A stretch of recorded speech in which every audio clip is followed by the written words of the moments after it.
자, 오늘은 신의 이름으로 시작했지만 사실 그 속은 인간의 야망으로 가득 찼던 전쟁, 바로 십자군 전쟁의 진짜 시작점을 파헤쳐 보려고 합니다. 이게 과연 성스러운 전쟁이었을까요? 아니면 거대한 정치 쇼였을까요? 1095년 교황 우르바노 2세의 이외침 한마디가 유럽 전체를 그야말로 뒤흔들어 놓습니다.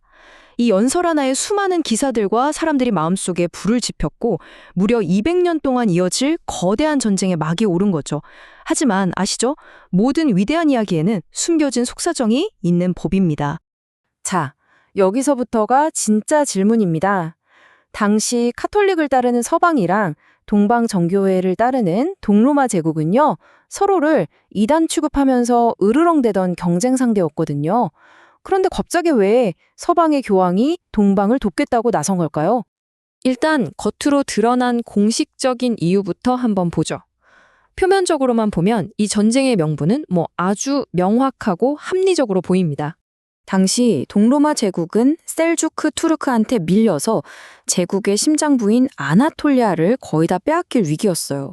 정말 절박했던 황제 알렉시오스 1세는 어쩔 수 없이 숙적이었던 서방 로마 교황한테 제발 도와달라는 편지를 보냅니다. 겉으로 보기엔 그저 생존을 위한 절박한 SOS였던 거죠. 하지만 말이죠, 이 요청의 배경에는 아주 깊고 오래된 갈등이 숨어 있었습니다. 바로 이 두 교회의 뿌리 깊은 반목입니다. 바로 이겁니다. 이게 핵심이에요. 한번 보세요. 십자군이 일어나기 불과 41년 전인 1054년에 두 교회는 서로를 파문하면서 완전히 갈라섰습니다. 대분열이라고 부르는데 이때부터 둘은 동지가 아니라 기독교 세계의 주도권을 놓고 싸우는 라이벌이었단 말이죠. 그런데 고작 한 세대 만에 돕겠다고 나선다? 뭔가 좀 이상하지 않으세요? 맞아요. 이 대분열은 단순히 신학적인 견해가 좀 발랐다 이 수준이 아니었어요. 누가 진짜 기독교의 중심이냐를 두고 벌인 자존심이 걸린 권력 다툼이었던 거죠.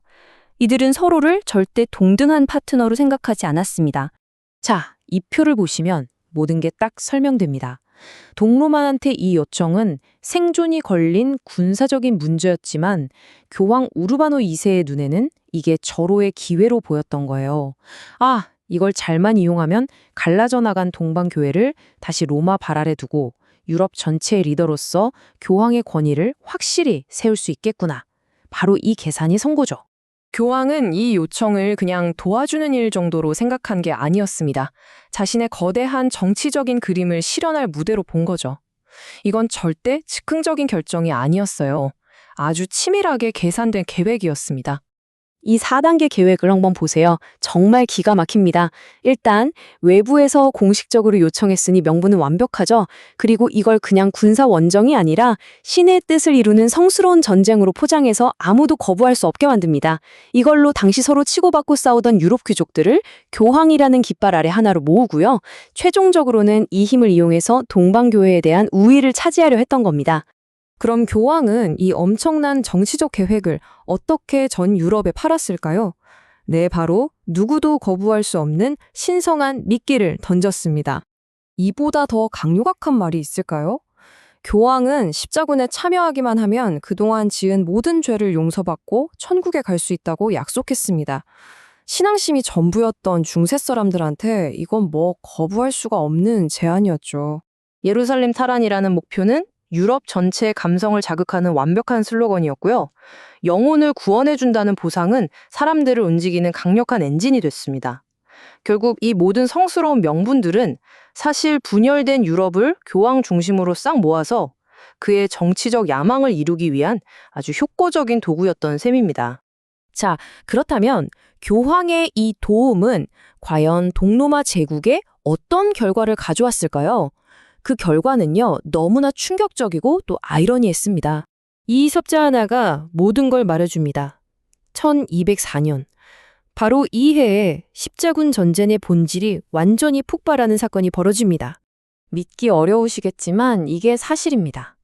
도와주겠다며 떠났던 십자군이 약 100년 뒤에는 자기들 기독교 형제의 도시인 동로마 수도 콘스탄티노플을 무자비하게 약탈하고 점령해버립니다. 도움은 결국 침투였고 동맹은 파괴의 대상이 되어버린 거죠.